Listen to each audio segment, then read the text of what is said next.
Thanks for tuning in to Countdown right here on Bloomberg Quinn. My name is Shah, and the markets are absolutely flat. We pretty much at the rates where we were when we started the day's trade, and you could argue that maybe there was a bit of a uptick somewhere midway through trade, nothing too dramatic, but it's come off as well. So right now trading absolutely flat, even for the Nifty Bank trading absolutely flat. I doubt that the mid caps and the small caps are doing something really different. They should be flattish in the session today as well. In fact, 1% lower. So that underperformance, bout of underperformance of the mid caps and the small caps vis-a-vis the large cap continues. With this YTD, I reckon we would be down about 7.5% for the small cap index versus the Nifty staying absolutely flat. We'll come to that in a bit. The market breadth should be adverse, but Devina will speak about that in just moments from now. I want to pull up the heat map. This is the market breadth adverse, no surprise out there. Heat map, the Nifty heat map looks okay. Doesn't look all that bad. Tata Motors, this whole talk of if Brexit happens, then there is a potential ratings downgrade possible for Tata Motors, leading to a downtick there. Tata Steel has come off. Yesterday the metal stocks had just started to bounce back a little bit, but that's been short-lived. Bharti Infratel, you know, the noticeable part is Bharti Airtel is no longer in the list of the top 10 losers in the session. Sun Pharma down about 1.5%, so that one is again under a bit of pressure. What's done well? Let's move on to stocks which have done well. Titan about 3.5%, results reaction strong one. Indivior losses, Dr. Reddy's gain up about 3%.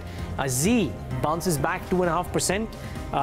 The management saying that there is no frowning by the SEBI on the deal that the mutual funds have entered with the SL group. That stock is up about 2.5%. And two-wheelers by and large are up and about. Autos by and large, but two-wheelers, Bajaj Auto, Hero, Eicher Motors, all three of them trading in the green. Reliance is lending that bit of support to the markets as well. But Devina, if the market breadth and the index is doing okay here, it's quite converse at the broader end of the spectrum. Well, you're absolutely right, Neeraj. And you know, while today's session, we are seeing again a day where individual stocks are taking center stage, and particularly on the back of results. So the result reactions in today's session have been slightly on the sharper side. I'm going to start off first with the numbers of Symphony. Profit figures coming down by 43%, and the stock immediately reacting to those numbers and collapsing.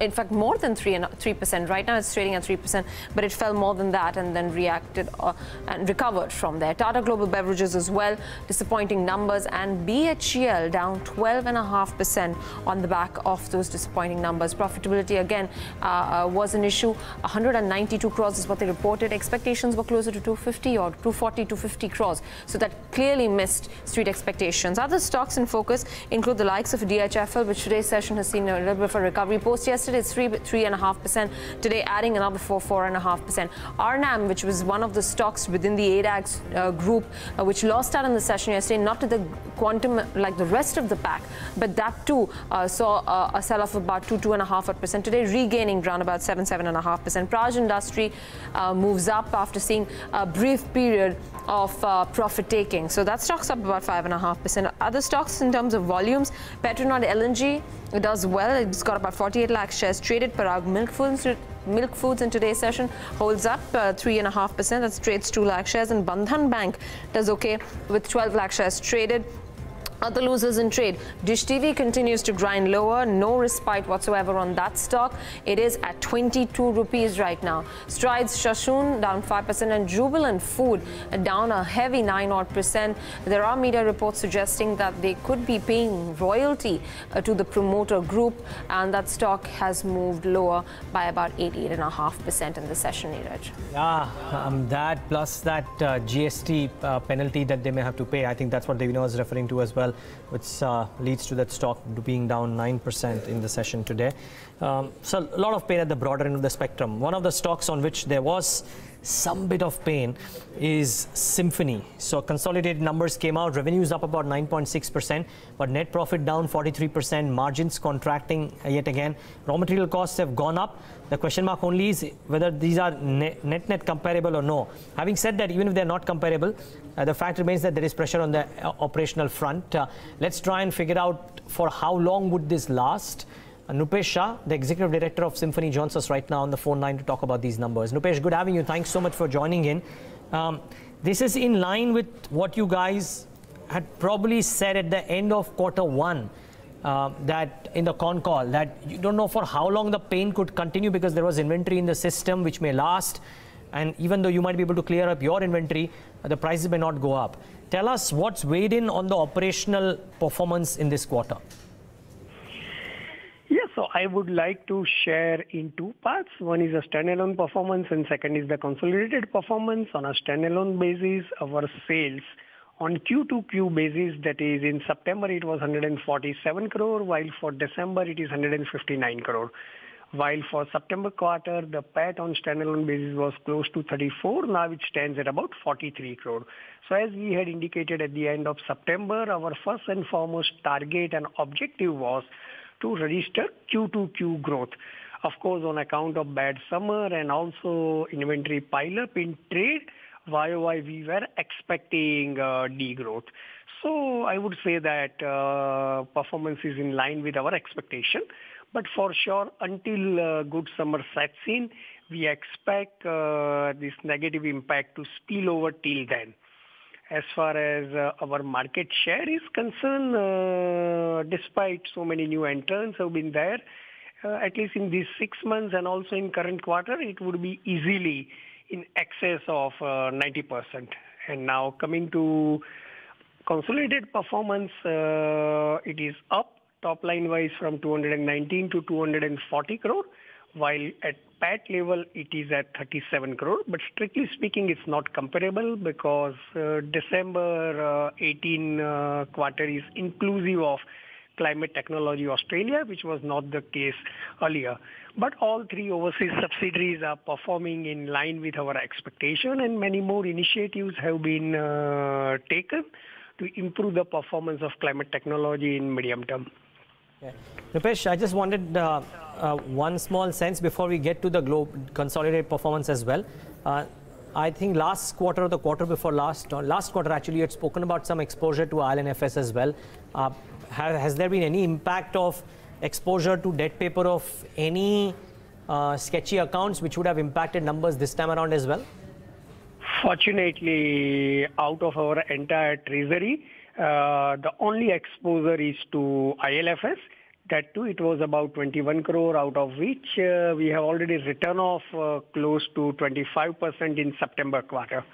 Other than that, neither in any of the mutual funds, in none other treasury, we have any direct, indirect impact.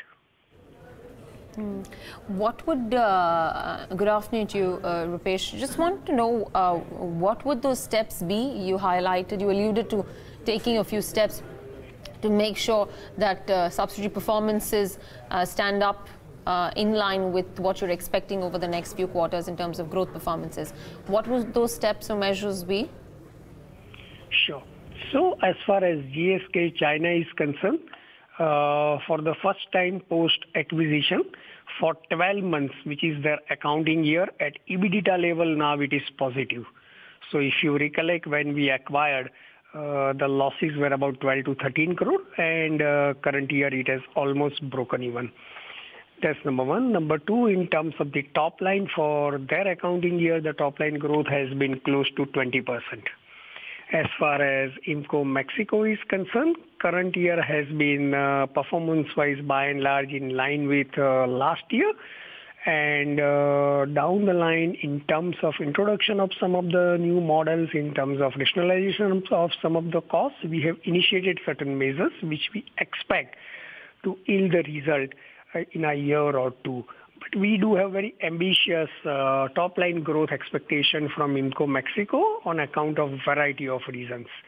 There, in fact, we are now targeting market share rather than profitability margin. But having said that, overall KT of the profit will increase. And as far as Climate Technology is concerned, I think integration process is exactly on track.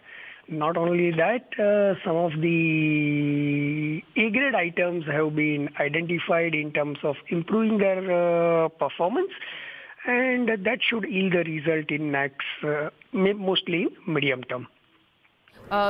Your input cost also this quarter seems to have, shot up quite significantly, I believe, closer to 5 times higher. What's the outlook there? Are you seeing pressures continuing? As far as input cost or variable cost is concerned, on a standalone basis, there is not any material difference.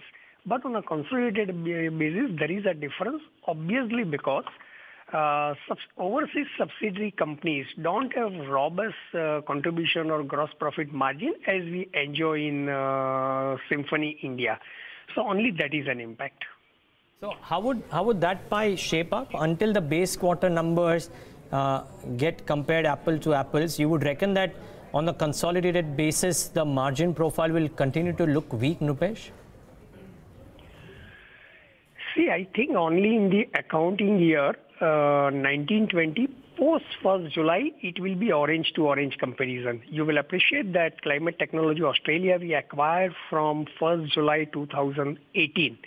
So only post that it will be comparable. So I think the better picture is to review and look at standalone performance. And on a standalone performance, our gross profit margin stands at about 48% vis-a-vis 50% last year. Yeah, but I mean, the point is at some point of time, people will give multiples based on your console numbers, and which is why I was just wondering, would 18 to 20% be the new normal for the consolidated books of Symphony, Nrupesh, going ahead? Margins? Year as a whole, it should be higher. You would reckon higher than 23, 24%? Year as a whole, yes. Okay.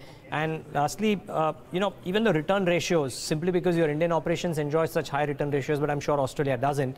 What is the target return on capital employed that you have? Not just for the next quarter. I'm saying for FY20 as a year, when the entire books will be consolidated, what's the target return on capital that you envisage? No, we don't have any target about return on capital employed. Otherwise, also say on standalone basis in India, for current year, 6 months or 9 months, our weighted average capital employed was close to 80 crore. And as far as overseas operations are concerned, it is not in excess of 100 crore. So all put together, it is 180 crore. What we are targeting, despite decent growth and absolute increase in profitability, by and large, our capital employed should be in line with this. And hence, ultimately, with the growth, it should translate into better return on capital employed. As you know, we are a company who is absolutely focused on return on capital employed. Which is why I'm asking, since you're focused on return on capital employed, would you have a sense of what the console ROC numbers could look like a year down the line, a year and a half down the line? It should be better than what it is currently. But just to give you some idea about return on capital employed for the current year on a consolidated basis in 9 months has been in excess of 80%. Okay, you're saying it will remain 80% or better than 80%? Yeah, I think we expect that down the line it should improve. Okay. One last question. And that is, if you have any plans for last question from my end, you have any plans for a share buyback? You've fair bit of money lying in cash reserves. Yeah, no. So we have already declared earlier, and it is in public domain, that as a part of shareholder payout policy, it will be a combination of dividend and share buyback. So at appropriate time, board will consider share buyback. All right, Nrupesh, we'll leave it at that. Thank you so very much for joining in. Appreciate you taking out the time. Pleasure. Moving on to the markets then, and for the indices, we're up about 0.25% right now. The Nifty at 10,935, fairly stable this afternoon. Let's bring in Ajay Bagga, Executive Chairman at OPC Asset Solutions. He's joining us on the show. Ajay, thanks very much for taking out the time. Last few weeks particularly have been, a period of more of consolidation, and a period where we've actually seen a big difference between what some of the large cap names have done versus the carnage in the mid cap sector. How are you reading this dichotomy? Well, for quite some time we have been saying stick to quality. And I think the period now will be of heightened risk. At best, sideways markets. At worst, you could see a 10 to 15% correction in the markets leading up to the May election and then the new government formation.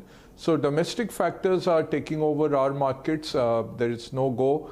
You have to live through this. And the best way investors can really position themselves, one is stick to quality, don't go chasing returns. Right now, risk management is paramount.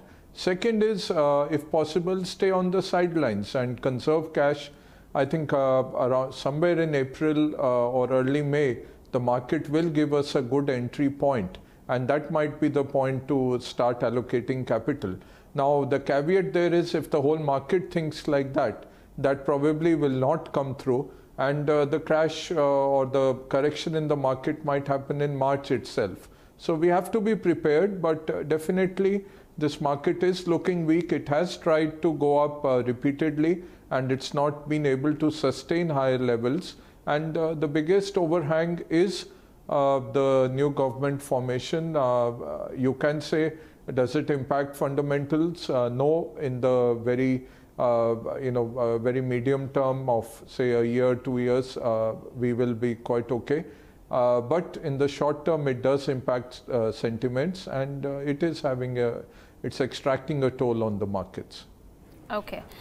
What would your end of year target in terms of EPS be for the index? I mean, while the targets have been closer to about 24 odd, but that's primarily on the back of only 4 stocks on the Nifty performing, or rather outperforming the index. If you remove those 4 stocks, your EPS targets will come right back down. What's the sense, and how you read into Nifty on the back of just 4 stocks outperforming? Yeah, but that has always been an issue. You do see rotation from time to time, and even if you look at the biggest market, the US market, it were really the FANG stocks which really led up the most of the last 3 years of the US market increase. They accounted for a large portion. So there will be these high growth quality companies which will really lead the markets up. I don't see a problem with that. You can say most of the market is in recession if you take out the top 4 or 5 performers, but that's the nature of the market. You will have sector and scrip rotation from time to time. Not so bothered about that.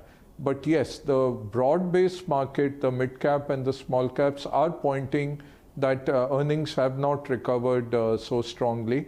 And there is no catalyst right now to take the markets higher. Yes, the earnings growth will be better than last year.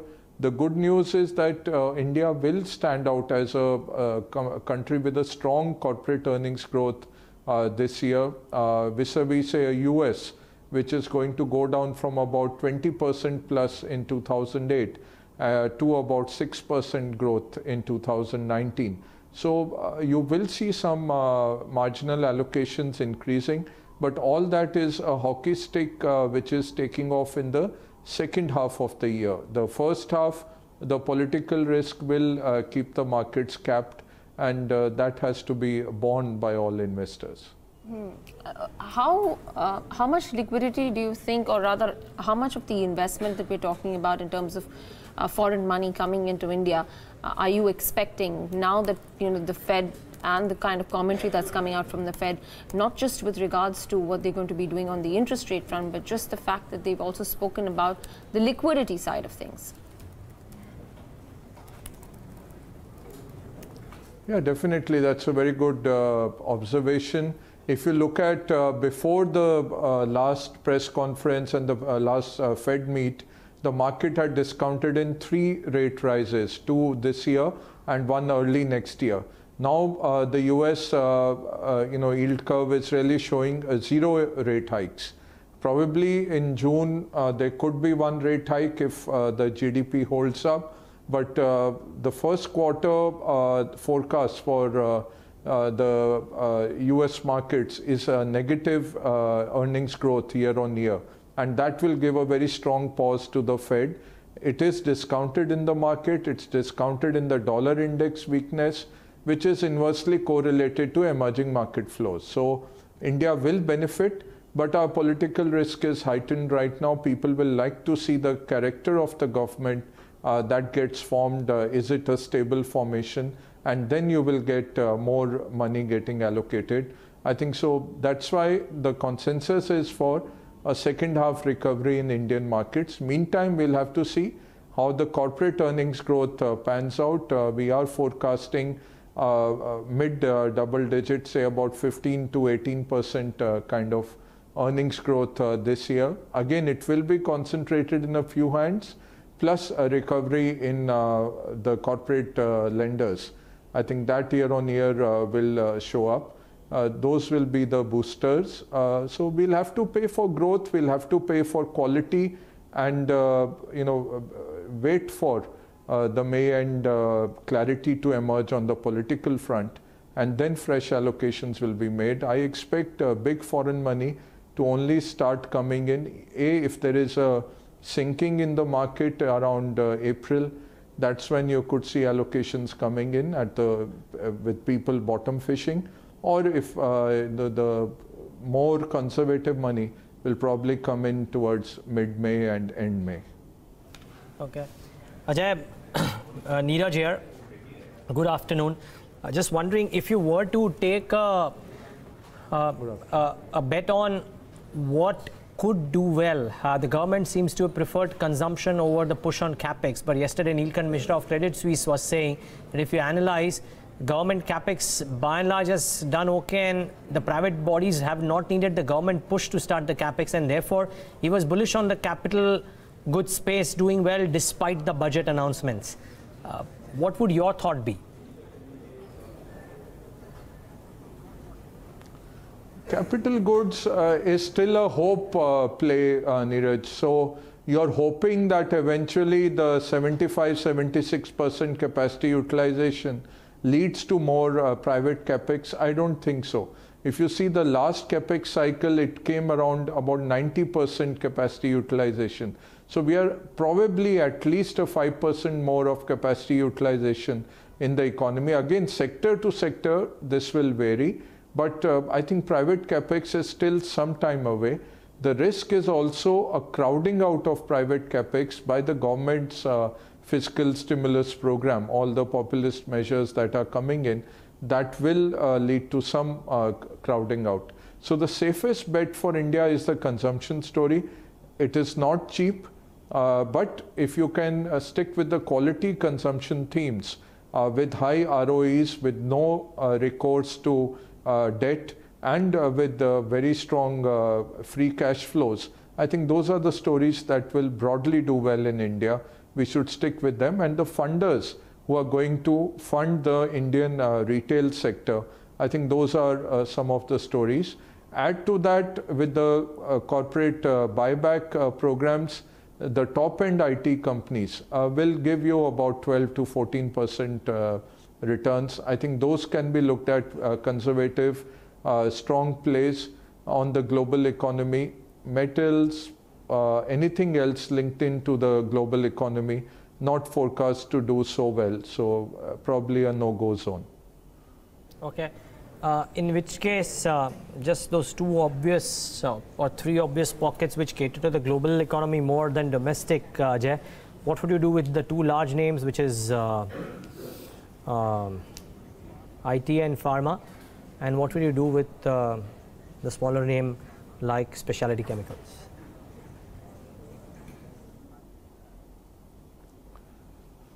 IT positive, pharma very selectively positive. There are enough cases of misgovernance which are coming out, of still FDA issues coming out. Those companies you will have to stay away from. But there are at least 4 to 5 very strong contenders for investments within pharma. I think there's an earnings recovery, there's better compliance, there's a currency which is positive, and also there's a lot of consolidation of not just running after every molecule, but really now looking at a product-wise return that our generic players are doing. US revenues have gone down, and probably it is an L-shaped recovery where there is no U, there is no V, but it's gone down and it stayed down. So now that recovery will come from cost outs and new molecules really being found. So IT pharma positive, specialty chemicals company by company, but the caveat there is, Neeraj, valuations ran up too much based on a Chinese slowdown or a Chinese pollution control leading to our companies benefiting. That situation seems to be changing. So let's see after the Chinese New Year, what does China come out with? They have a problem on hand with a slowing economy. Will they still stop factories based on pollution controls? If they don't, then our specialty chemical companies' margins start eroding. We have seen that with at least 3 companies already, where Chinese supply came back and immediately the margins just fell through the bottom. That is the caveat. These are very young companies.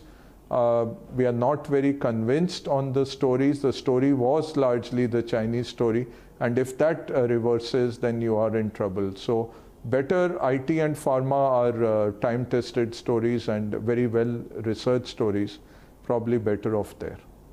By the way, Gail, so okay, Ajay, take a moment to thank you, of course, for joining in today and giving us your thoughts. Really appreciate your time. Thank you. Gail numbers are out. Revenues up about 2%. The net revenue about 2.6%. EBITDA margin has come off to 13.5 versus 15.18 in quarter 2 FY19, so QOQ. And there is a dip in net profits as well. Again, quarter on quarter, 1962 crores was the quarter 2 number. 1681 is the current quarter number, and therefore it's a dip of about 14% I think that's the number from Gail. The segment revenues, etc., are out as well, but interesting set of numbers that have come out on Gail. 1681 versus 1963. The profit numbers have actually come off a little bit compared to what they were. It's actually higher than what we were expecting, Neeraj, because our expectations were that the profits would come down 20% at 1578. So we are actually 100 crores higher than the Bloomberg poll on the profit side as well as on the revenue side. On the revenue side, you've got a number in excess of 19,500, 19,600 plus. Revenues were actually, our calculations, according to our calculations, revenue were expected to be sub 19,000. So on both the revenue as well as the profitability side, we seem to have done okay as per expectations. But we'll have to wait and watch as to what the other parameters have been with regards to the overall margin picture. Obviously, that would have been slightly better considering the other 2 parameters have seen an okay performance. But wait and watch for what the petrochemical volumes are. About 9% that was the expectation, growth of 9%. We'll wait and see what happens. Probal Sen of IDFC Securities is joining us on the phone line right now.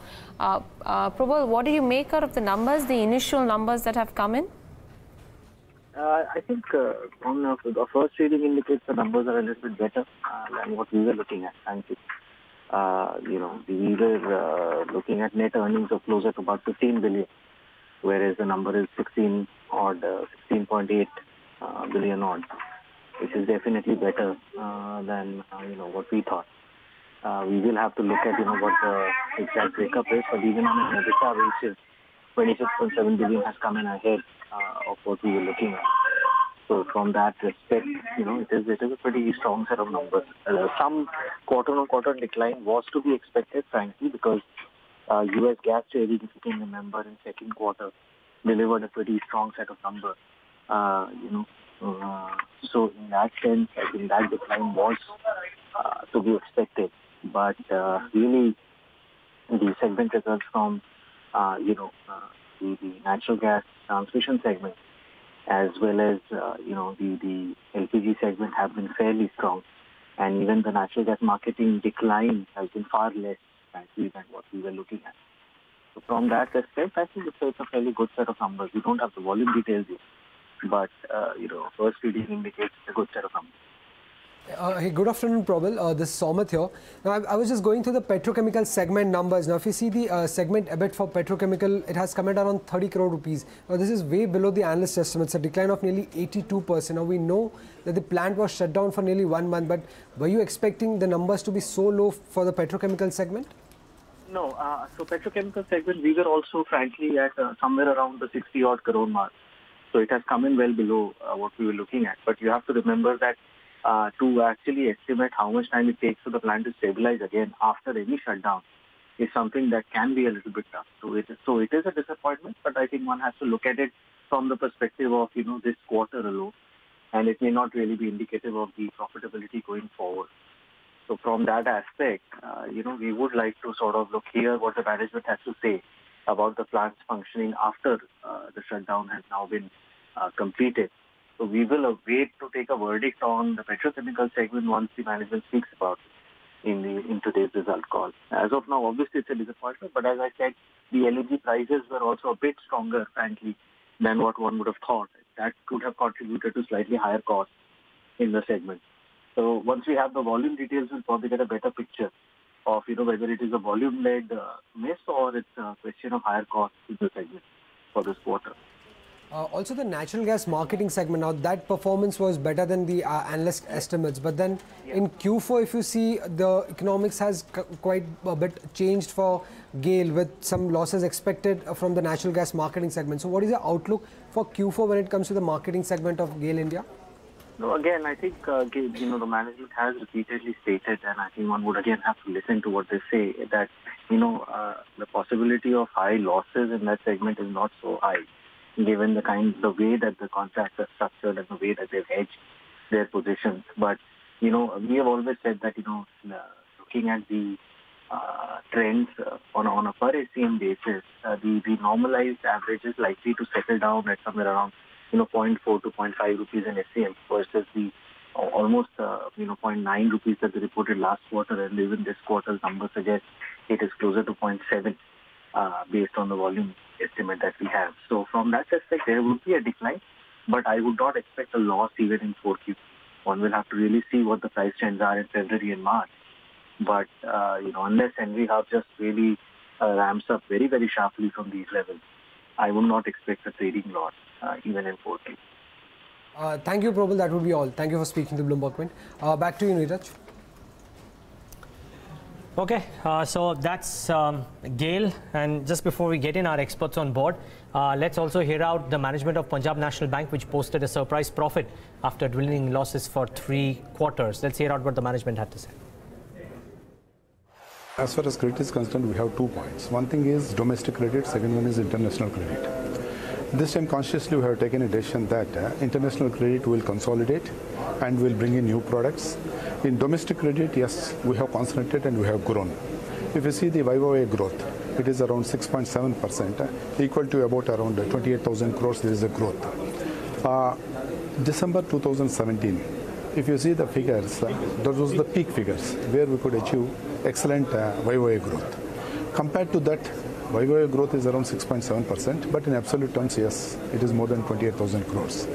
And another important point is, in spite of all these things, the credit growth is there. In retail, there is a growth of around 15%. In housing, we have grown around 19.9%. And above all, we have rearranged our ratios regarding the small loans. Now it has come to 55%, whereas corporate loan has reduced to 45%. Okay, so we've also seen a decline in your net and gross NPA numbers, and so how do you see this trend to hold going forward, or this could reverse as well? Yeah, I think we are very happy to share with you that as far as recovery is concerned, the bank has done the best. If you put together the 3 quarters recovery, it is around 16,600 crores, which it itself is a very great achievement, we feel. And this is possible because we have put in place a special recovery vertical, and all our people have put in their best efforts, and we have contacted almost each and every borrower where there is irregularity. Because of this could be possible. And if you see our ratios, the ratios are now, it has been very attractive. In the sense, in gross NPS, we have reduced by around 205 basis points, and in net NPA, we have reduced by around 300 basis points. And going forward, yes, we are very confident that the recovery will be very good as far as our bank is concerned. There are 2 accounts basically which are in NCLT. One is Bhushan Power and Steel, which is going to be resolved during the current quarter. Second one is SR Steel. In these 2 accounts put together, I think we'll be reducing our NPA to the extent of around 6,500 crores. And there will be a write-back of provisioning of around 1,200 crores plus interest booking of around 600 crores. So apart from this, yes, we are planning 4 more thousand crores of recovery.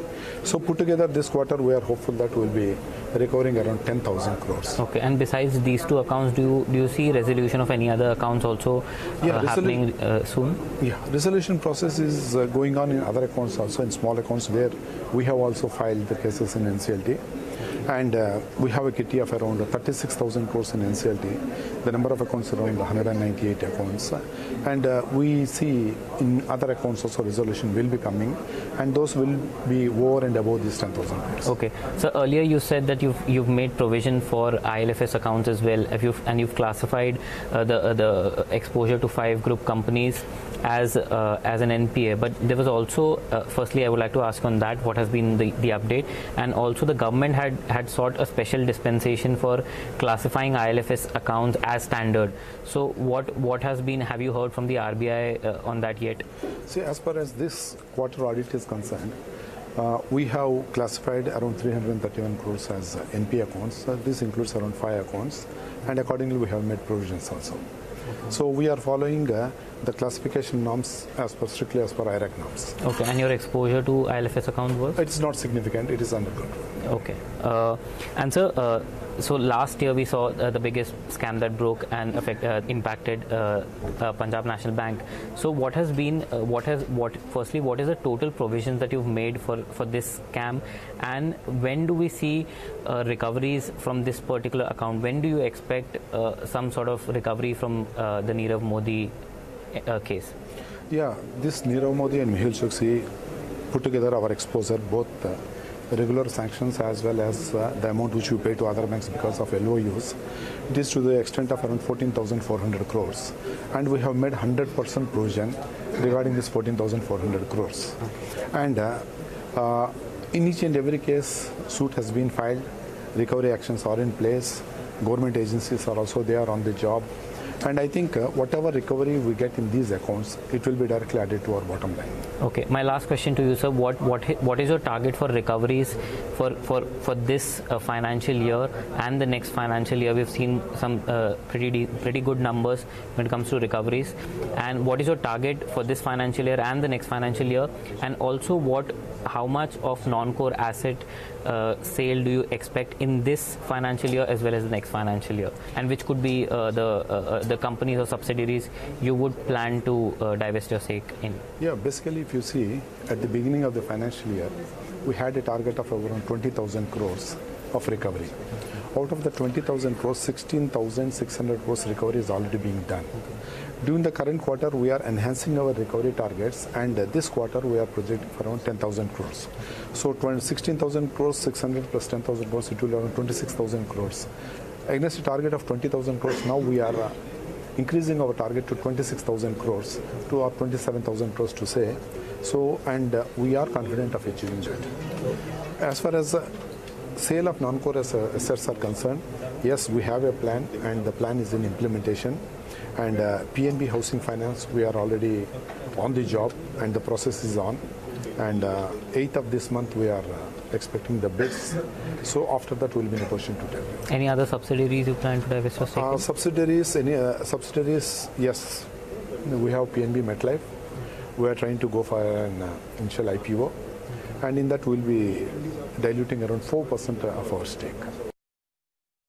As the management of Punjab National Bank talking on their earnings performance. Let's bring in our technical experts now. Ruchit, Jain of Angel Broking is joining us on the show. Along with him, Sacchitanand, Uttekar of Tradebulls is here with us as well. Gentlemen, thanks very much for taking out the time. Pretty narrow bound range for the index particularly. Ruchit, and I'll come to you first off. How do you trade the market right now? On the index particularly, is it more prudent to take a one-way directional move, or probably play through options and have some spread strategies going? Yeah, hi, very good afternoon to everyone. Well, you have seen it's been almost 1.5 months. The index has traded in this range of 10,600 to 11,000 on the higher side. And this is the 4th attempt in the recent past that the index is now trading near to that 11,000 mark. So in this series now, we have post expiry, we had also discussed that the rollovers in the Nifty in this series are lower than the average, which means that we have started this series on a lighter base, and the next day of the F&O expiry, we have seen a good amount of fresh long formations done by FIs in the index futures, along with rise in open interest. So we believe that once 11,000 mark is taken out, I think it would be then prudent to take a to take a buy call on the index, because that would then lead to a short covering as well as a fresh long formation in the index, which could lead another 250 to 300 points move on the high side. So 10,800 now being a support from a short-term perspective, and 11,000 is the resistance. So till the index is trading in this 200 points range, one should definitely not take a trade in the index, but rather wait for a breakout beyond this 10,800 to 11,000 range. All right, Sacchitanand, what about your index call? Well, if you look at the overall consolidation, we have been talking about this particular consolidation a lot of time. But one thing that has to be noticed is that whenever we are approaching the higher side of this particular range, there are no signs of any negative patterns or reversal patterns. So that's why we believe that this particular range is getting matured, and probably we may see a breakout coming through. So on the higher side, we are expecting that the market should scale up above 11,000 soon, and with that intention, I continue to maintain my long bias. The stop loss for the trade for Nifty on the spot is around 10,870 from a trading perspective, and we expect that once the breakout is established, the move can extend right up to 11,140. Okay, and let's take some stock calls then. Sacchitanand, we'll start off with you. Well, I have two calls on my radar. One is a long call in Axis Bank. So if you look at the overall structure, this is one of the finest stocks in the private sector names which has been doing well. We have recently seen a fresh breakout from a pennant formation, and the stock is quoting at its life high. We expect that this particular move can extend right up to 755. A stop loss for the trade should be placed around 710, and long still can be added in Axis Bank. On the short side, the structure for Coal India has been very negative. Consistently for last couple of months, we have seen shorts and short unwinding cycle throughout this particular stock. Even in today's session, we have seen a fair bit of decline of around 3%, and the OI has added a lot. So we expect that there is still a lot of lower room in the stock. We expect the stock to slide towards 204, and probably your stop loss can be placed somewhere close to 222, and fresh shorts can be still added in Coal India. Ruchit, what about you? Well, I have a couple of buy recommendations. The first is a buy in Hero Motoko. If I look at a bit longer term charts, then whenever the stock prices come near 2650, the stock prices take a support there and tend to give a bounce back. And this has been seen in last 2.5, 3 years. Even during last week, we saw that 2650 acted as a support on a closing basis, and a bounce back was seen. So even there is also a positive divergence on the RSI on the weekly chart. So we are expecting a pullback move in Hero Motoko. Just to limit the risk, I would recommend going long through options. 2850 call option could be bought at current level, which is in the range of 60 to 64. One can buy with stop loss below 17, expecting target around 125 next 2 to 3 weeks of time frame. And MGL is one stock in which we have seen a higher top, higher bottom formation in last 1.5 months. And the way the stock prices are moving higher by taking support around its 20 days exponential moving average on every declines. So we believe that this uptrend is likely to continue until we see any kind of reversals getting formed. So MGL could be bought at current levels, keeping stop below 912, expecting short-term target around 1008. Okay, let's get in our fundamental voice on the show as well. Dipan Mehta, member of BSE, and joins us right now on the show with his thoughts. Dipan, good having you. Thanks so much for joining in. Would you be tempted, Dipan, to look at bets at the broader end of the spectrum? We were just looking at not just what the Nifty did in the whole of 2018, but YTD. The index is flat, but the small cap and the mid cap indices have gone off about 8 or 8.5%.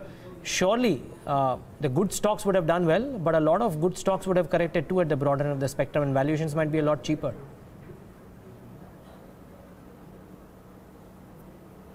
Yeah, certainly there are opportunities in the small mid-cap space. Valuations are at reasonable levels. It's just a challenge of finding the right kind of stock, which can deliver good returns going forward, because there's a lot of risk factor also. So typically leverage companies one cannot touch at this point of time. Wherever promoters have pledged their holding, that also is a risk factor. So if you use that filtration process and then you look for companies which are in the right space, be it consumption or be it financial services or lending or NBFC, then the group kind of narrows down. And then companies in that sector or which meet that criteria certainly can be good investment bets over the next 2-3 years or so. So I'd agree with you that yes, I think there are a lot of opportunities in small mid-cap stocks. It's just that we need to be a bit careful and go for the quality stocks within that particular segment. Any chance, Dipan, you have some of those suspect names and a lot of those have started crumbling quite heavily the last few days. Is it still a good time to digest your losses and get out? ADAG, the kind of losses that some of the offshore companies have had as well. What would you do here if you had them in your portfolio in the remotest of chances? Oh, see, I think now the way some of these stocks have cracked, their overall percentage in the portfolio also reduced drastically. So whether you keep or sell, it won't make a material difference to the overall returns. My sense is just let them be in the portfolio. The time to sell certainly has gone. And now all that one can hope for is some miracle whereby these companies suddenly, try and bounce back. And it could happen, 1-2 years down the line when there's a full-blown bull market. These companies tend to get resurrected. And then they turn out to be multi-baggers also as well because they are penny stocks typically. So the best advice one can give is if they're in your portfolio, the stocks which have crashed by 70-80% or so, why sell off and let the 20% opportunity go? Just treat them as an option which has got no expiry.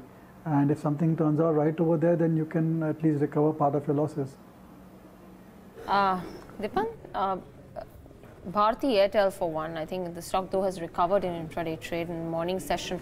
Post the downgrade from Moody's was trading in the red by closer to about 4%, 3.5% to 4%. Once again scaled those lows, and 307 is where it's trading at. So it's actually recouped all those losses in intraday trade. But what did you make out of the concerns that Moody's has raised, and because of which they've downgraded the counter?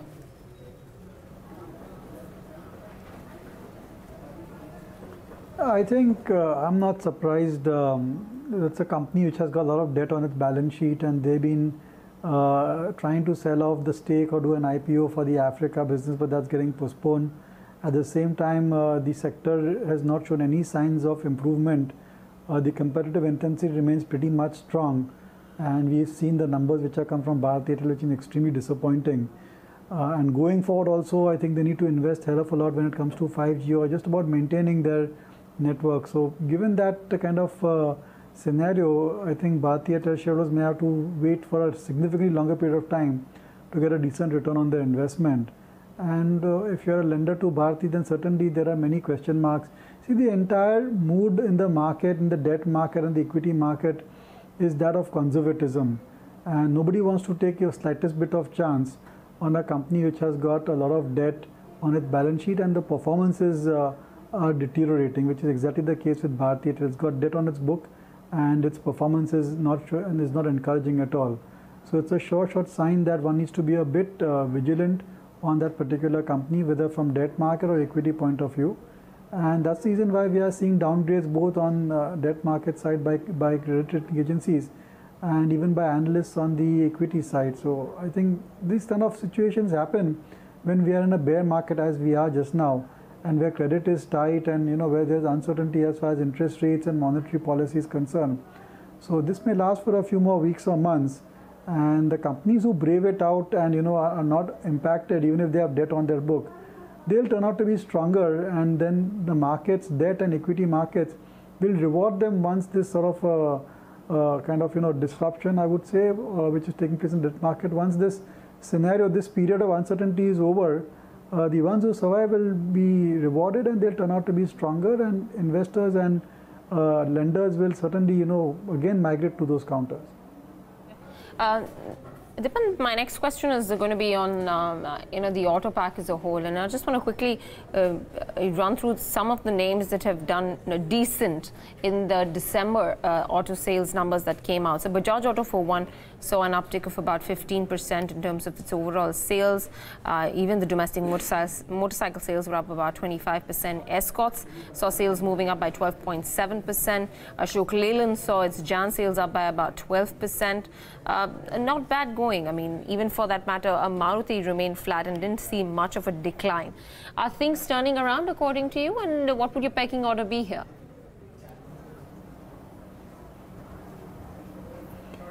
See, I think although monthly volume numbers are kind of mixed, but the stock prices are at least showing that there's a turnaround taking place, and generally, stock price movements start even before we see the monthly volume growth picking up.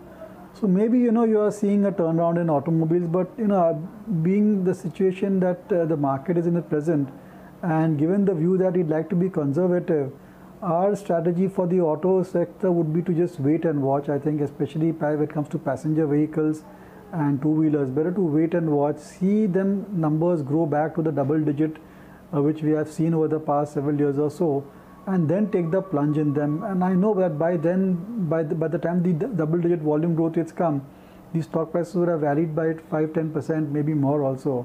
But then at that point, the risk-reward ratio is in your favor, because then you are certain that a turnaround has taken place, and soon decent quarterly numbers also will follow.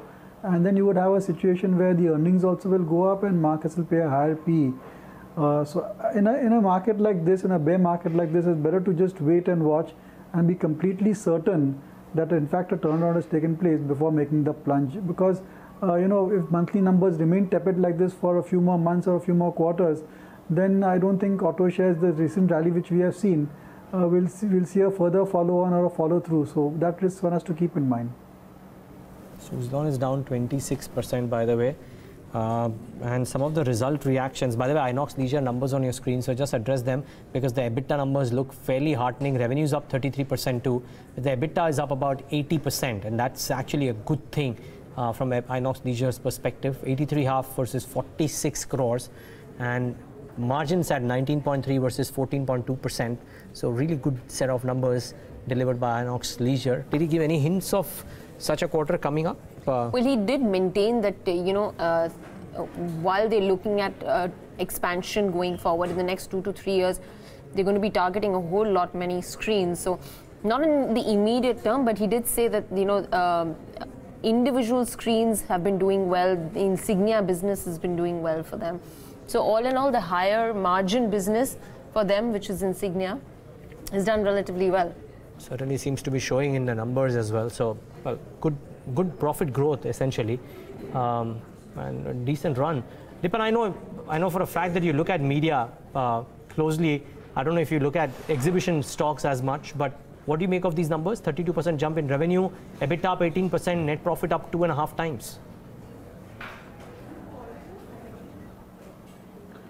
Yeah, I think it follows what we saw in PVR, these exhibition companies, they do come out with good set of numbers from time to time, depending upon the releases, depending upon box office sales. But then there is no consistency in their earnings. End of the day, they have no control over their content. And if there are a string of failures or flops, then that particular quarter does turn out to be quite tepid. At the same time, it's a slightly capital-intensive business, because you need to keep on expanding and investing in new properties. And keeping that in mind, I think the ROEs are certainly on the lower side. And when you compare the pre-multiples of these companies and compare the ROIs and whatever the sustainable long-term growth is, you find that both these stocks are quite expensive. Within the media space, I think it's best to stick to content developers, or even, for that matter, news channel companies, or even entertainment companies. I think they would stand a better chance, maybe deliver a higher return.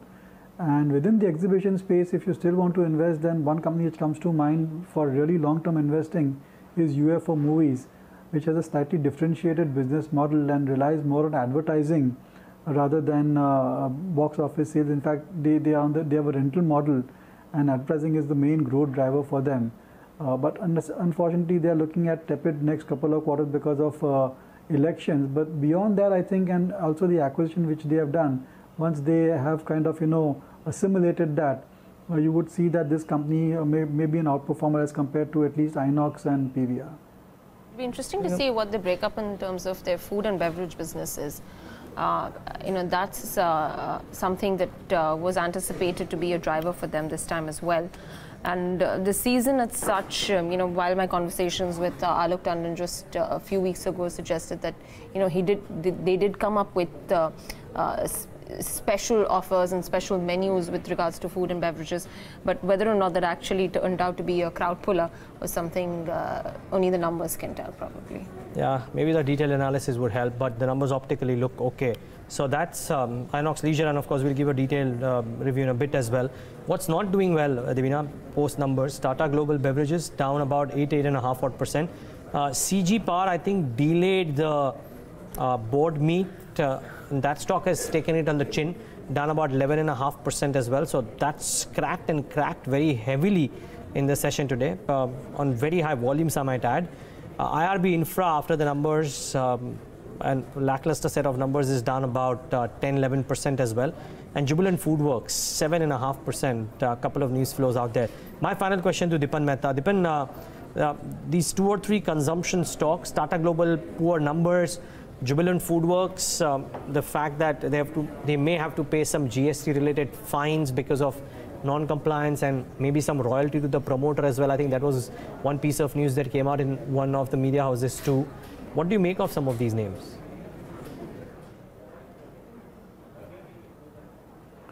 See, I think if Jubilant Foodworks, this royalty thing is in fact confirmed, then it's negative for the stock and the reaction may be justified. Tata Global, we've been negative for a very long time, and the reason for that is that again, overseas subsidiaries and the plantation business, there's a high degree of volatility in those earnings. And even within the domestic FMCG type of business, it's pretty well penetrated and a mature business, and they're not able to really grow the volumes over there. So our view on Tata Global Beverages remains pretty much negative given the valuation at which it trades at.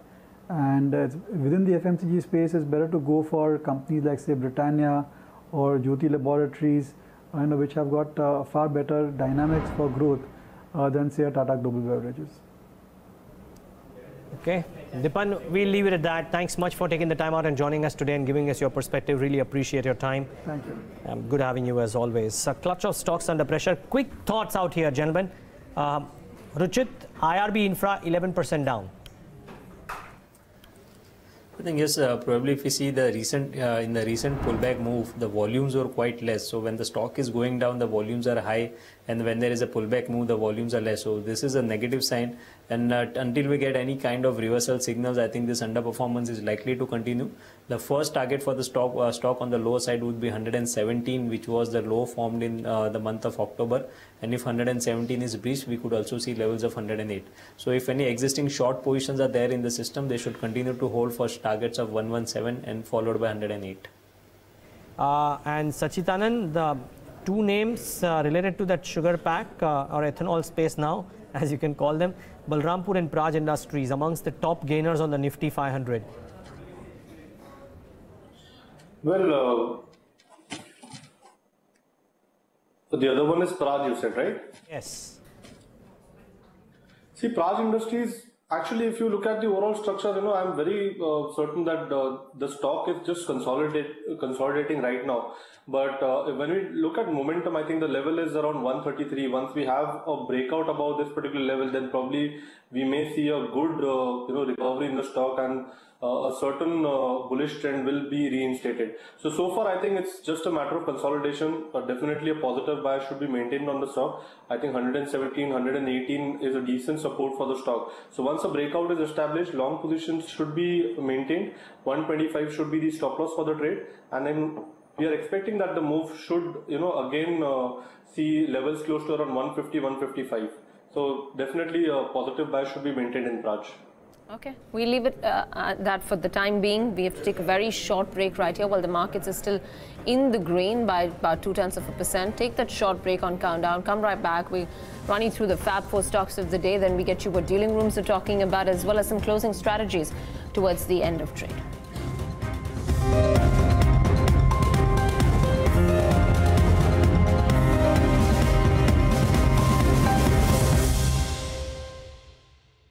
City Union Bank, trust and excellence since 1904. City Union Bank, trust and excellence since 1904. Today we are meeting Royston Abel, Theatre Director. Royston believes you don't need words to tell stories. There is no way to describe what Royston does, because what Royston does defies definition. Can you say that about anyone else? To be so fiercely individual, yet create music and theatre so accessible, so easily understood and felt and appreciated, not just at home, but the world over. When he turned his eye homeward, he created shows that travelled the world, bringing it a glimpse of our culture. The Manganeer Seduction, the Manganeer Classroom, 100 Charmers and the Kitchen. Watch his exceptional story, Pursuits by Skoda, only on Bloomberg Quint.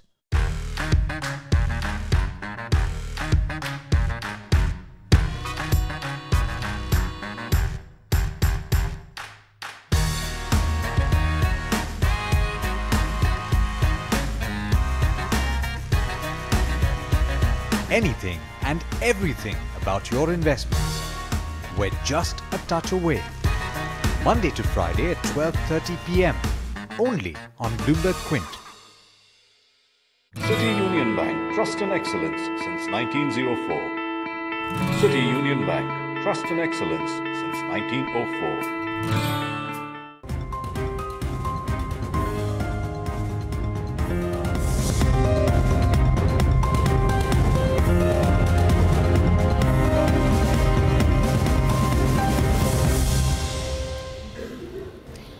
All right, 27 minutes left to go for markets to close and shut shop for trade this afternoon. The indices are holding steady, about 0.2% higher for the Nifty as well as the Sensex, though you can't say the same for the broader markets.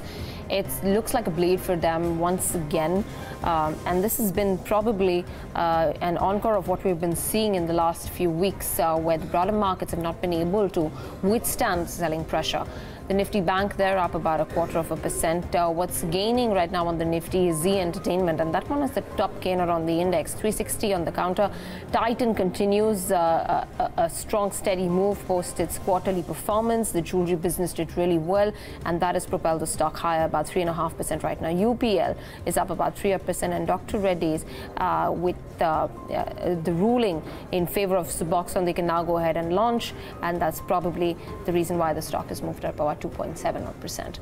2,809 on Dr. Reddy's. Well, that's how the market is set up right now, but let's find out what has made it to Yash Upadhyay's list of the Fab 4 stocks for the day. Yash.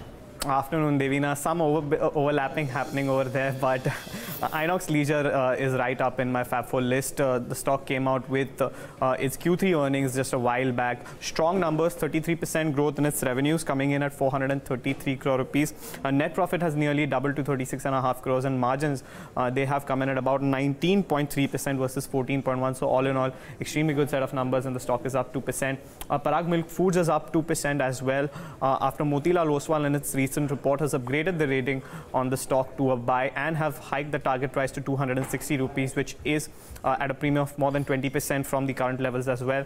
Dr. Reddy's, as you rightly mentioned, up 3% after a favorable ruling coming in for the company with respect to Indivior and the drug that is Suboxone. And lastly, Titan Company up 3.5% today as well, extending its rally for a second straight day. Volumes too coming in significantly higher. Right. Back to you. Yeah, those are the Fab 4 stocks of the day, but stay with us, Yash. The government's thrust on ethanol and the subsequent price hike has provided sugar mill owners with a vertical that's proving to be more margin accretive than the main business. That in turn has slowly started reflecting on their quarterly performances as well. Yash Upadhyay, he's still here with us. He's going to take us through the math as to what has changed for these players. Yash. That's right, Devina. You know, Dhampur Sugar and Balrampur Chini as well, which came out with the numbers for the third quarter, were very strong, aided primarily by the strong growth in the distilleries business. Dhampur Sugars reported a 7-quarter high net profit, by the way, and for Balrampur Chini also, their net profit have doubled. Now, these could be early signs of an earnings recovery for most of these sugar companies, and this is on the back of the several measures that the government had initiated. Firstly, being the fact fact that they have hiked the procurement prices for ethanol by as much as 25%, also allowing soft loans to the tune of 4,400 crore rupees for the setting up and expansion of the new distillery capacities. Now, why do we say so? Let's take a look at the financial picture, and we'll start with the two big companies, which is again Balrampur Chini and Dhampur Sugar, and how their sugar and ethanol business are different. Starting with the sugar business over here, first for Balrampur Chini, a significant portion of their revenues, they come from the sugar business, so more than 80% is what we've been seeing over the last 2 years. For 9 months, it has gone down to 78%. Similarly for Dhampur Sugar, going all the way up to 90.75 and now down to 65%. And the lines over here, they are the margin numbers. Now, if you could see closely, in FY17 for both of these companies, the margin numbers were in high double digit. At least when it comes to Balrampur Chini, the number stood at 16.5%. Now that is because sugar production in that year stood at a 6-year low of just 20.3 million tons, which is significantly lower than the domestic consumption of 25 to 26 million tons. As a result of which, prices went up significantly and the sugar millers preferred to produce more sugar. But subsequently in FY18, we saw a huge crop, and prices both domestically as well as international went down significantly, and then the margins too coming off quite a bit, from 16% the highs to as low as 3%. Similarly for Dhampur Sugar as well, 12% to as low as 2.8%, and now somewhere around 1 or 2%. So low single digit margins is what the sugar business has done. On the other hand, let's take a look at how the ethanol business has done over the last few years. And slowly and steadily, the share of ethanol to the overall revenues, that has been going up. It's now in the mid to high double digit for some of these players. So about 10 to 15% is what is their overall share to the revenue. And look at the margins. Very high numbers there, going all the way up to 64.5% for the 9 months ended FY19 when it comes to Balrampur Chini, and 40% for Dhampur Sugar. So clearly, ethanol is far more remunerative for most of these companies, and this is mainly on account of the prices being fixed by the government at the start of the sugar season, and that reduces the cyclicality of the business. And clearly, the demand too is there because the oil marketing companies have been floating tenders for as much as 260 kiloliters, but it's only the early players or the early birds, I'd say, who have the necessary capacity in place who can catch on this. Primarily Dhampur Sugar and Balrampur Chini having sizable capacities. Dhampur Sugar has already come up with an extra 100 kiloliters per day, and that capacity is also on stream from December of 2018. All right, Yash, thanks very much for that. In fact, you're seeing a reaction to Balrampur Chini, probably not just only on the basis of this, but even the results for Balrampur Chini have been good and strong, and that's why the stock's doing what it's doing, about 5.5% higher. We've got Avinash Gorakshakar here of Joindre Capital. He's here with us on the show. Avinash, just take away from where Yash left off in terms of this new business opportunity, this very lucrative vertical that these sugar companies can capitalize on. No, I think clearly sometime back, on your channel we had mentioned that both Dhampur as well as Balrampur Chini have got adequate capacities, and they have been the early movers in this market, which now is showing signs of reasonable growth. Our sense is that in the coming financial year, hopefully, the volume expansion from ethanol could be significantly higher, and that reduces the cyclicality and the seasonality of the sugar business. So I think to a large extent, hopefully one could see a good amount of upside both on Balrampur Chini as well as Dhampur. I think Balrampur Chini definitely has a larger capacity, and we could see Dhampur also following it up because some expansions are going through. So we could possibly see a ramp up, from April this year. Yeah, I think the capacity went on stream, as I said, I think 21st December, if I'm not wrong, for a short period of 10 days. And so this quarter might see the entire capacity, which is operational or presumably operational, because we haven't had a chance to chat with the management, Dhampur Sugar that is, and that entire capacity showing the numbers in the current quarter, and that could work out really well. The other one which is doing well today is Zee Entertainment. It's up 4.5% right now, the top gainer on the index. Now, if indeed SEBI had frowned upon the standstill agreement, then the scenario would have been different. But clearly, Zee's letter said that our conversations with AMC houses suggest that there is no such thing that has happened, which is why I presume the stock is up and about. Do you reckon there could be more in store here? Would a fundamental investor see value here or see risk here? No, in fact, Neeraj, as I mentioned to you earlier, the business continues to be extremely robust. You have got a very strong cash flow generating business, very little debt on the balance sheet. But I think in the near term, the pledge factor is going to play a lot of volatility because people are not sure whether the deal happens before April or, before September. I think the news in the market is that the promoters have got some timeline till September. I would believe that somebody who's got a 12 to 18 month horizon should actually take a call on the stock, because the broadcasting space apart, I think Zee has got a lot of other valuable assets on the company's balance sheet, and I think you could possibly see maybe in the near term companies could possibly demerge or possibly create a lot of value by monetizing these assets. And I think overall the broadcasting space, you cannot ignore Zee, considering that the kind of brand and the kind of reach it enjoys. I would not be surprised that once this pledging factor is completely out of the way, you could see a lot of re-rating here, because I think fundamentally the company is on a very strong wicket. Would you say the same for Dipan Housing Finance?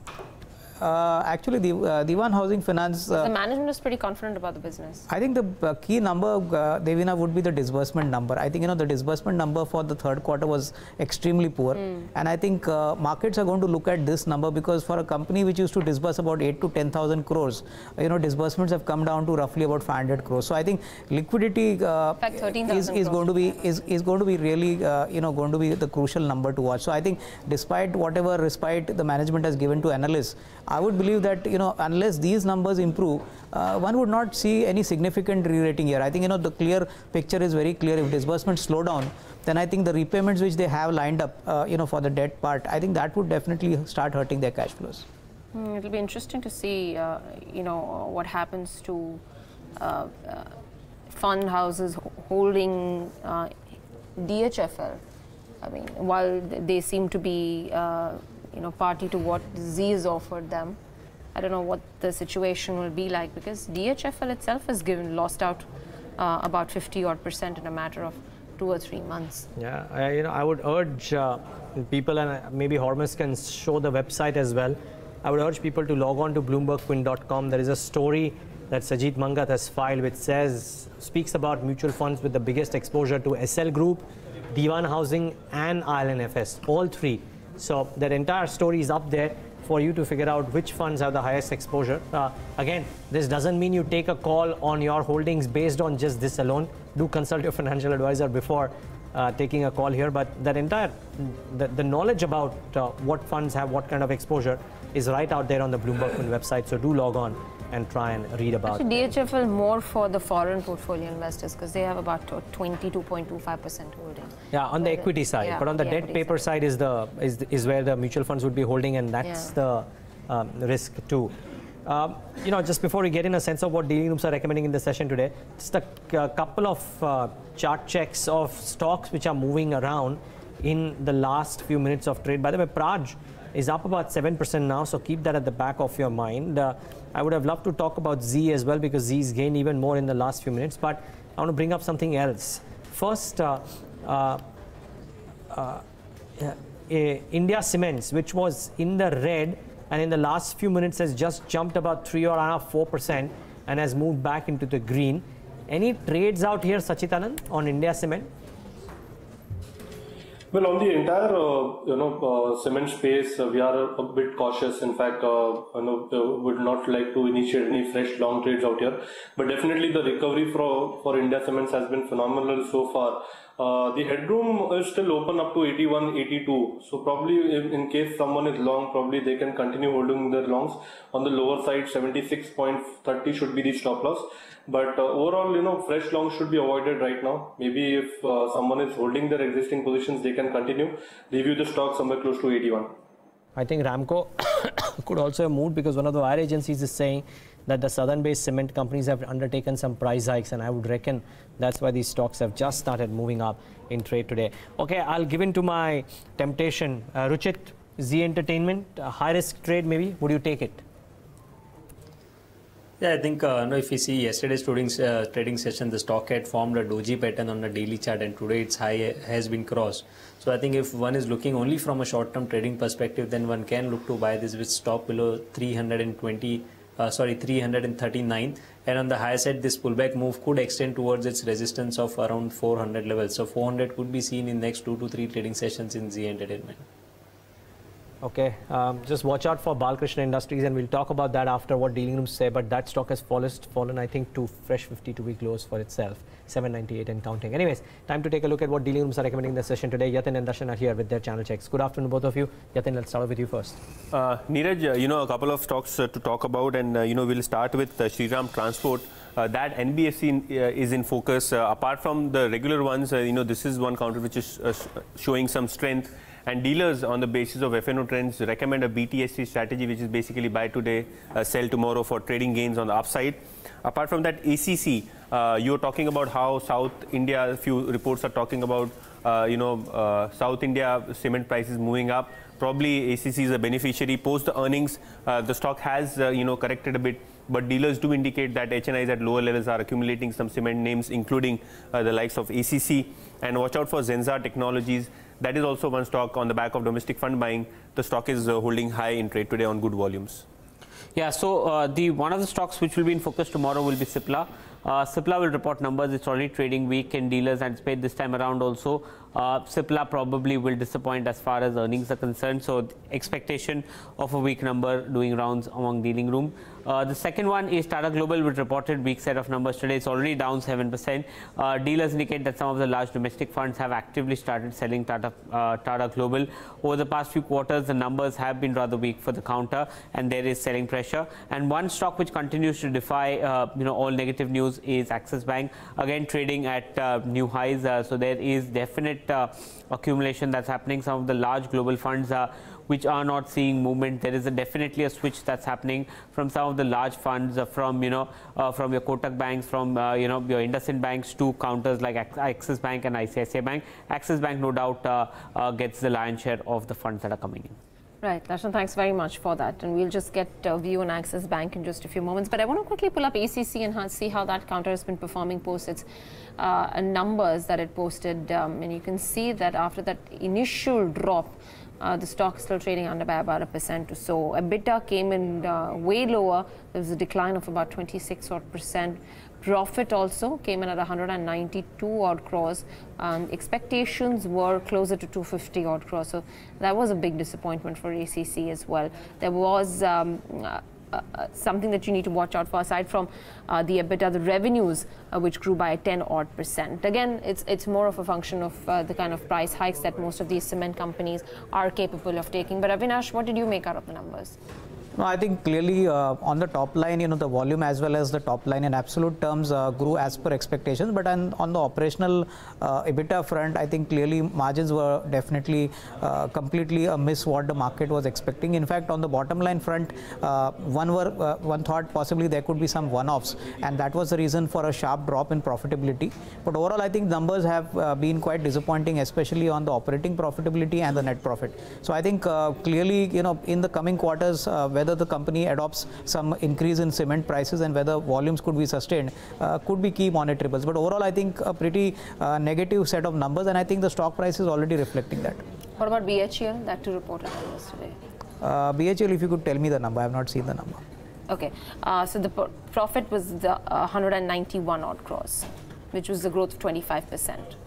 I think it needs to be understood that BHIL needs to sustain these numbers. I think they have a record order book, but execution has been a weak point for BHIL in the past. So hopefully, if the next 1 or 2 quarters the execution remains pretty good, the market would definitely get a hint of some sort of visibility, because I think despite a big order book, the execution in the past has been quite poor. So I would prefer to wait and watch for at least one more quarter and then probably take a call. Okay, stay on, gentlemen. Stay on, Avinash. Let's take it to our experts. As we speak, though, Z Entertainment, we were talking about that high-risk call that's already up 6% now, 368 and counting. It's trading at the highest point of the day. Closing strategies. Ruchit, I'll come to you first. I would recommend buying UPL from a BTST perspective. Firstly, we have seen a good consolidation of about 1 month's time frame, and after consolidating about for last 1 month, the prices are now on the verge of breakout from that consolidation phase. Thus today the prices are up by 3% with rise in open interest by 5 to 6%, which indicates fresh long formations.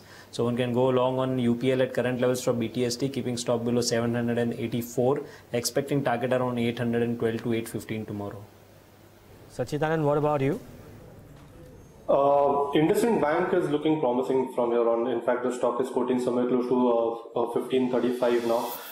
Stop loss for the trade should be placed around 1510, and we're expecting that the move should extend towards 1610 soon. If you look at the overall formation, the stock had been declining within a declining channel, and we are seeing that there's a good amount of open interest built up on the long side. Even if you look at the daily RSI, it has jumped above 50 lines. So I think this is a very good evidence of strength coming back into the counter. So probably this particular breakout may be sustainable. We're expecting 1610 on the higher side. 1510 should be the stop loss. One pocket that is looking extremely subdued, and there has been quite aggressive selling, has been the entire infrastructure / real estate basket today. HDL is down about 13%, IRB Infra is down 12%, Shrey Infra is down 11%.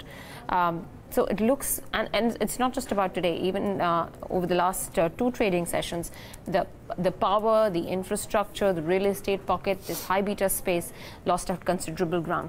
Do you see this lasting? I think most of these cases, have examples of possibly very high debt on the balance sheet and some corporate governance issues. So I would believe that within the real estate sector, if somebody wants to actually invest, there are some good opportunities provided, the investor is willing to take a longer term call. In the near term, I don't think, you're going to see a very strong earnings growth happening in these companies. Some of these could be Oberoi Realty or maybe Godrej Properties. But I think overall the sentiment factor still continues to be down. And I would believe that only the coming financial year could possibly see a better kind of performance from these players. But overall, on a near term basis, I don't see any major improvement in earnings, at least for the next 1 or 2 quarters.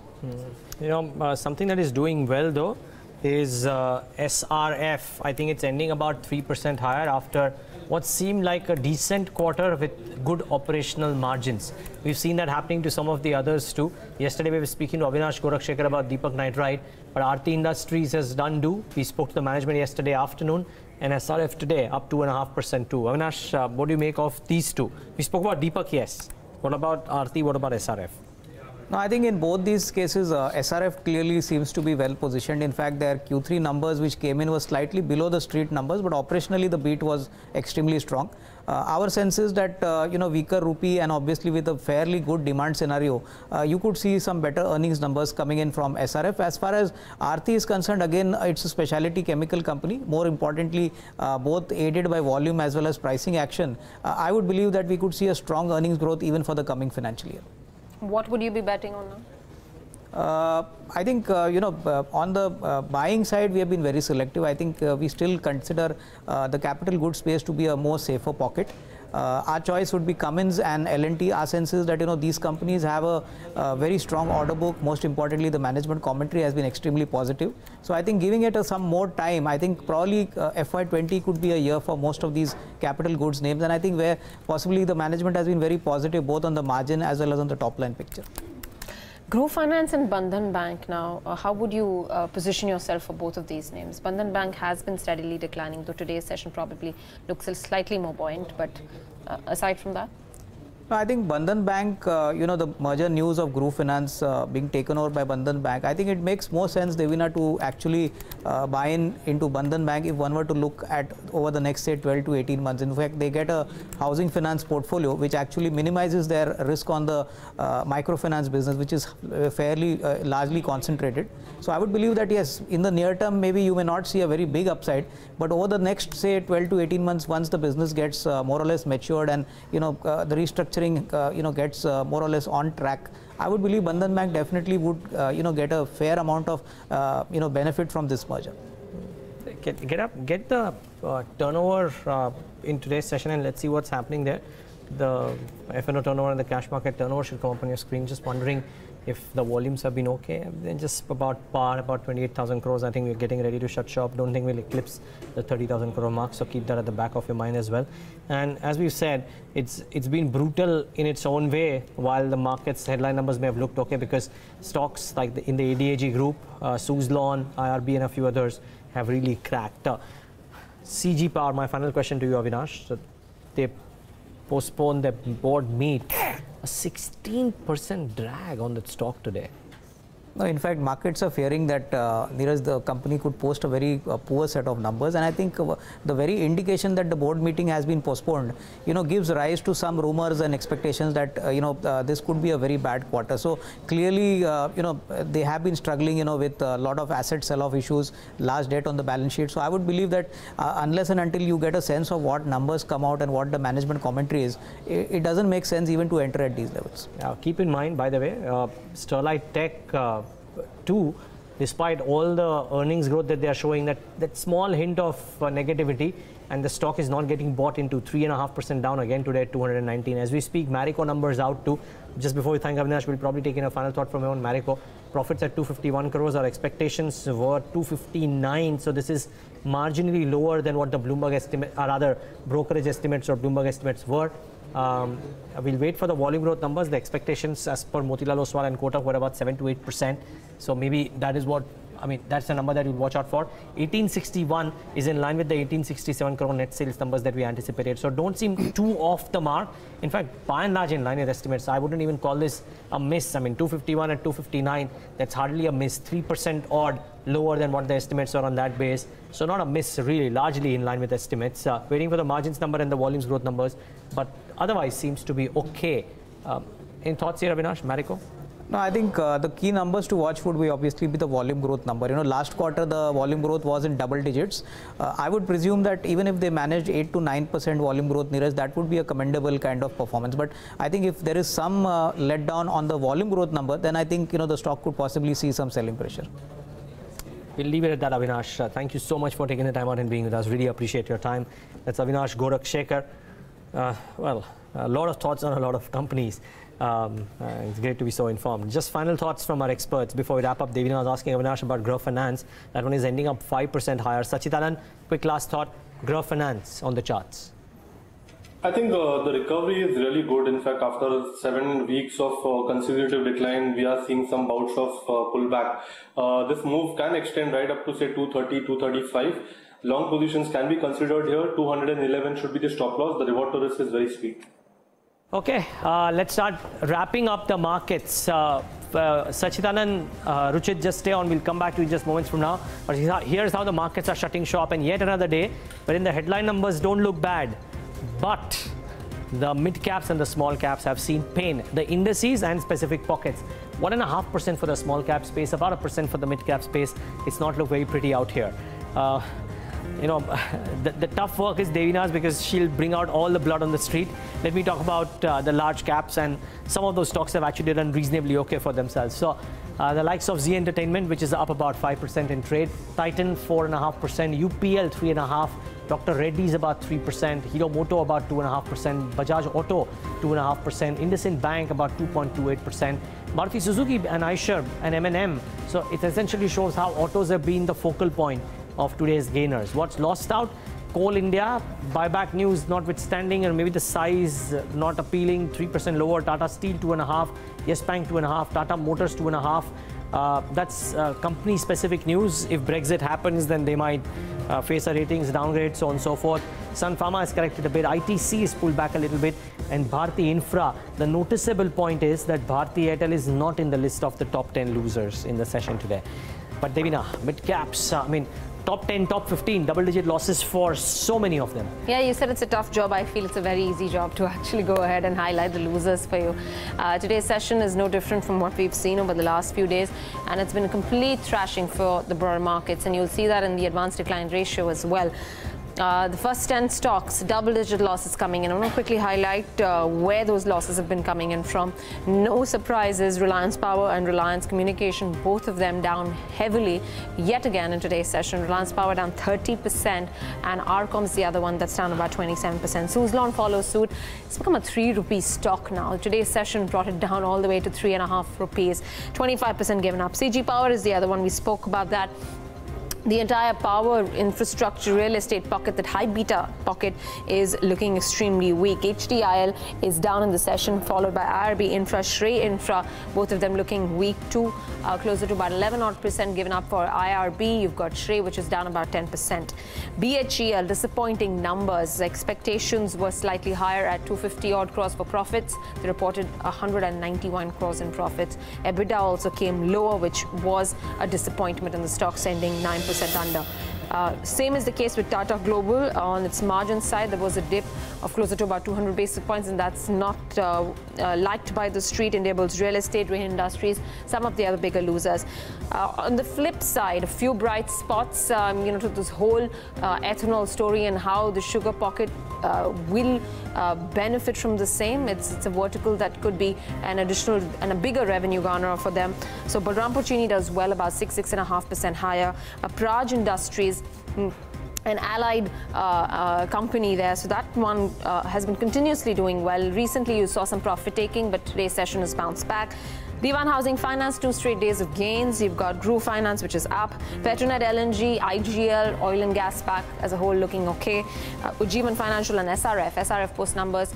Morning started off strong, ending the day strong as well, so about 4% for an SRF. But while we take a look at the individual gainers, the story just continues to build up in terms of the divergence of the broader markets versus the benchmark index, and how far will this go? We've already seen losses of 7% divergence already at the start of the year. Yeah. Okay. Just before we get to that, Devina, I just want to bring up the intraday of Tech Mahindra, because as we were just winding up the markets, the numbers trickled in, and the reported net profit was 1,200 crores. Our estimates were about 1,100 crores. The spike that you're seeing out here is arguably because of those reported numbers, but keep in mind the revenues are in line. So either they would have done something remarkably well on the EBITDA margins front, or there are one-offs which are supporting this, because the revenue numbers has been largely in line. So Agam, sorry? Yeah, it's already corrected. I mean, it went up to about 760, came back down to about 750. So. Yeah. Okay, so that too. Well, YOY comparison on margins would be ill-advised, so we'll wait for the quarter-on-quarter numbers. I would suggest let's wait for Agam to bring out his analysis, but the optical numbers on the bottom line seemed really good, and maybe which is why Tech Mahindra has had that bit of a spike. Post-closing numbers would look lower, but the optical numbers they've been on the profit front look reasonably okay. Let's go back and look at the contributors on the index this time around, and we'll close out the market to see how it's been for the day. 51 points coming in from HDFC Bank, IndusInd Bank, Titan and Axis Bank. No surprises there. HDFC a heavyweight. Titan performance continues post its Q3 numbers. On the losing side, ICICI Bank profit taking. I assume the stock's done really well over the last few days, so some money off the table. ONGC and Coal India losing out. Yeah, and I mean, the volumes, we already marked that, the market breadth too terrible, so no surprises out there. All of this is pretty much in line with what we had seen. It's actually identical to yesterday's number. There's not much of a difference at all, but this is what is actually concerning. A very narrow move on the index that we've been seeing. There's no support from the broader market, which talks about how shallow, even if you do see the market moving up, there is no contribution, there's no meaningful contribution coming in from the broader quarters. Yeah, that's true. Completely in sync. Post the closing comments, we'll try and show you the divergence for the year as well for these stocks. But while we just wait for that chart to come up, let's just get in quick closing thoughts from our experts. Sacchitanand, to you first. What would you make of the pain at the broader end of the spectrum? How much lower could those indices move down? Well, in fact, if you look at the overall structure of the indices, I think they are very much in line. But auto is something which is remarkable. In fact, the way it has been rebounding from its long-term support. Stocks like Maruti, even Hero Moto, Bajaj Auto, they are showing signs of bottoming out. So probably they would be key contributors towards the next rally, which we could see in the Nifty. So I think overall the setup of the market looks healthy. There could be some sector rotation again. Pharma is looking a bit tired, and probably we may see some switch getting back into auto. And I think 11,000 is the mark above which we may see momentum getting accelerated on the Nifty. Okay, Ruchit, what about you? In spite of all the negative market breadth that we have seen in last couple of days, the Nifty index still continues to trade in this range of 10,800 to 11,000. And the next directional move now would be expected only once we get a breakout on the either side of the range. So I would wait for a breakout above 11,000. Once we get if we get a breakout above 11,000, maybe post the banking policy which is lined up in this week, then one can look to enter fresh longs. But till that the index trades within this range of 10,800 to 11,000, I think going for a stock specific approach would continue to be a better strategy. What would you do with Tech Mahindra, Ruchit? I think the trend for the stock is still positive. Recently, we have seen that along with many of other IT names, the stock had given a breakout above its resistance of 720. Post that, one pullback move was seen, but that pullback move too has been bought into, and I think this should lead the stock towards its previous all-time highs, which are around 780. Maybe next 1 or 2 trading sessions itself. Okay, Jain, thank you so much for taking the time out and being with us today and giving us those perspectives. Really appreciate your time. Tech Mahindra is the one that we should be focusing on. Should get the chart up on your screen. The numbers are out. The revenue, as we said, the revenues are flattish. The net profit number is better than what the estimates were. It may look about a 14% jump, which is quite strong really on a quarter-on-quarter basis. But just waiting to see, and Agam will come in and throw more light here, just waiting to see if there are anomalies on the margin front, or has it happened because of other things? Well, I think the margins, the expectations were 19%.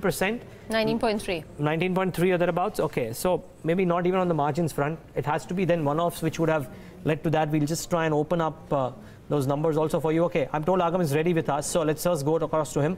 Agam, what's caused this bump up in profits? Because the margins seemingly seem in line with estimates. Oh no, Neeraj, in fact, margins are much higher than what we were working with. In fact, your EBIT is higher than our expectations. So it's certainly a very good earnings for Tech Mahindra, given your top line is in line with street expectations, but because of the fact that we have seen your EBIT coming at higher end of the range, we're seeing profits also higher by as much as 100 odd crores with respect to your overall the way things are panning out, because of which we're seeing about a 14% uptick in your bottom line. We were expecting the telecommunications segment to do well because of a ever so slight pickup in capital expenditure with respect to 5G in Europe, and that is essentially what we are seeing play out. Do remember, Tech Mahindra has also made some acquisitions over the past 3 quarters in anticipation of this uptick in telecommunications, specifically the 5G issue, and that of course is playing out in favor of the company too. On the whole, what we really are waiting for is a little more clarity about how we've seen cross-currency play out. Of course, while the entire industry is reeling under pressure from certain aspects with respect to higher people costs, that apparently hasn't turned up as far as this particular quarter is concerned. So it's an operationally a good quarter, and that's possibly the reason why we're seeing that bottom line coming ahead of expectations. Breakup of the verticals and what has done really well for them this quarter, Agam? Well, I'm looking at the fine print right now, but as I was suggesting, we are looking at an uptick in telecommunications. Our growth rate and that we were working with when it comes to expectations was around 4.5%, and we're seeing somewhere around there, perhaps a slightly higher. Enterprise business also, where we were expecting just about 1% growth. We've seen growth again on a higher basis. So that is again something that is working in favor of Tech Mahindra. But at the end of the day, it comes down to their operational beat. So I'm still going to wait for the management's clarification, particularly the CFO, as to how he's actually breaking down this expansion in margins and what role currency has played and what are the other cost efficiencies that have come into play when it comes to this solid expansion in margins. All right, great. Thanks, Agam, for that. Vinita Sharma of Narnolia Financial Advisors is joining us on the show right now. Vinita, you heard Agam. You heard the breakup of the numbers, optically looking extremely strong, and this is in line with what the rest of its peers have done so far. Yeah, definitely. The sales and even on the EBITDA margin, the company has done a little ahead or say in line with the expectation. On profit, tax that contributed to the extra net profit margin, you can say, or even as such we can see other income of 81 crore, which is in line with what it should have been. Well, the tax part, I think, should have contributed some 100 more crore of revenues on the net profits. As regards the segmental, I can see some, what I'm assuming is that communication should have done better because, there has been a revival in the last 2 quarters on the communication part. And the enterprise segment is also around, say, 55% of the revenues. And we are seeing large wins across the industry. So I think both together have contributed to good numbers for Tech Mahindra. Right. Just one last question now, Vinita. We've got most of, in fact, all of the top tier IT companies reporting their quarterly numbers. It's been definitely a way better quarter for them this time around. What would your pecking order look like now if you have to take between TCS, Infosys, HCL Tech also I'm going to be adding on to that, and a Tech Mahindra? In terms of large cap, we're liking Infosys. That has been continuously, we have been liking that company. And right now, when the investment comes around, will be reducing, and the investment that they have done should start paying off, because most of the companies are still in the investment phase for the people front for their revenues going forward. So I think this is in that sense. We'll leave it at that. I think we just got Vinita Sharma on a slightly patchy line. The line just keeps on breaking. But I think we got the point that she was trying to make. Yeah. She likes emphasis. Okay. Let's call it a day on this leg of Countdown. To viewers, thanks so much for watching. From Devina and me and the team that put this show together, really appreciate your time. As we head into the break though, remember Piyush Goyal announced a new pension scheme for the unorganized sector, promising that the government will contribute the same amount deposited by the worker. While this move is in keeping with the thrust on providing a pension cover for all, a lack of awareness and skepticism may prompt the workers to stay away from such a scheme, as Ridhima Saxena finds out.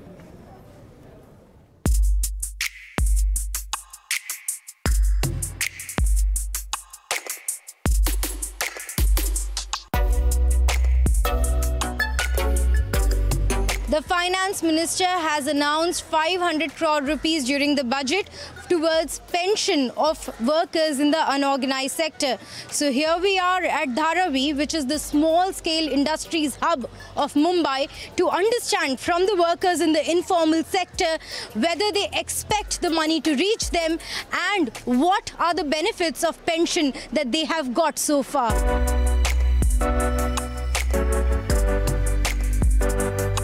Pension आपको क्या कहते हैं, जो ये announcement हुआ था इसके बारे में मालूम पड़ा? अगर नहीं अपने को मालूम नहीं चला, अगर मालूम चला तो अच्छी बात है। अगर ये अपने सरकार ने अपने लिए किया है तो अच्छा है गरीब लोग के लिए, तो इस हिसाब से अपने को फ़ायदा होगा तो अपना सपोर्ट भी अपने देंगे।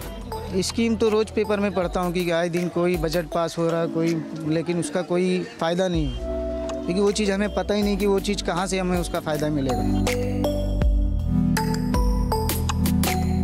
हर महीने थोड़े थोड़े पैसे जमा करने को तैयार है? हाँ, तैयार है, कर सकते। तो सरकार की जो अभी तक की पेंशन योजनाएं थी उसका लाभ क्यों नहीं उठा पाए? देगा जब ना उठाएंगे, बगैर दिए हुए कहाँ भी उठाएंगे, उसकी जेब से थोड़ी निकाल सकते। ये जो 500 करोड़ की बात की है सरकार ने, कितनी उम्मीद है कि ये पैसे आप तक आएंगे? कोई भरोसा नहीं इसका। ये तो सबसे बड़े चोर लोग सरकारी लोग हैं, वही रख लेंगे, हमको क्या देंगे। पेंशन की जो ये अनाउंसमेंट हुआ है 500 करोड़ का, उसके बारे में आपको लगता है कि आपको पैसे नहीं मिलेंगे? पैसे सब सरकार लोग खा जाएंगे, हमको क्या मिलेगा? सरकार की योजना का कभी लाभ उठाने का कोशिश किया कि मैं जाऊं कहीं फॉर्म का पता करूं? अरे करने का तो बहुत किया, कुछ नहीं हुआ। क्या कुछ बताओ, कैसे कब किया था? पेपर में लिख के आता है जॉब लेने के लिए, मगर कुछ मिलता थोड़ी ना है। तो लगता है पेंशन अगर आपको मिले 60 की उम्र के बाद तो थोड़ी तकलीफ कम होगी? मिलेगा तो और अच्छी बात रहेगा, अब नहीं मिल रहा तो मैडम क्या कर सकते हैं। अच्छा, उसके लिए आपको भी हर महीना पैसा देना पड़ेगा, कुछ 40 रुपये 50 रुपये, तो वो आप दोगे? हाँ चलेगा मैडम, दे सकते हैं हम लोग दे सकते हैं, मिलेगा तो दे सकते हैं। मिलने का उम्मीद रहेगा बाद में, हैं? ऐसा बोल रहे 60 साल के बाद में मिलेगा, वो तो मिलेगा पैसा 40-50 का भरने, तो बोल रहे मिले भरना पड़ेगा, तो मिलेगा पैसा, भर देंगे। भरने में क्या है, अपने लोग टाइम अब ज़्यादा दिन बचा थोड़ी ना है, ये सब हालत में काम कर रहे, कोई ज़िंदगी बची नहीं है, जो है वही है। जो डाल देंगे वो भी चले जाएगा मैडम, जो डालते हैं वो वापस कहाँ मिलता है, वो भी चले जाता है। अभी ये आया था ना गरीबी रेखा का, उसका भरा, और योगी जो पास किया था बीमा का, उसका फॉर्म भरा गया, अभी तक वो फॉर्म है अटका है, कहीं का कुछ नहीं आया। पेंशन का कभी फॉर्म भरा? नहीं, पेंशन का भी नहीं फॉर्म भरा। और पेंशन कहाँ से मिलेगा? जब उनके पास पैसे होएगा तो पेंशन देगा ना, पेंशन तो खाली जेब में बटोरना है उनको।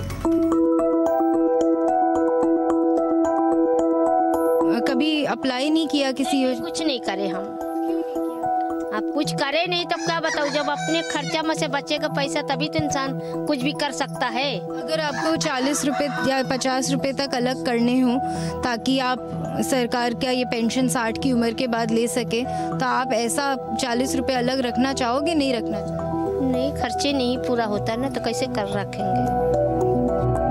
आप मुझे बताइए, आप लोग क्या काम करते हैं, कहाँ पे काम करते हैं? बिल्डिंग में, मतलब खाना बनाने जाते हैं हम लोग। अच्छा, और आप?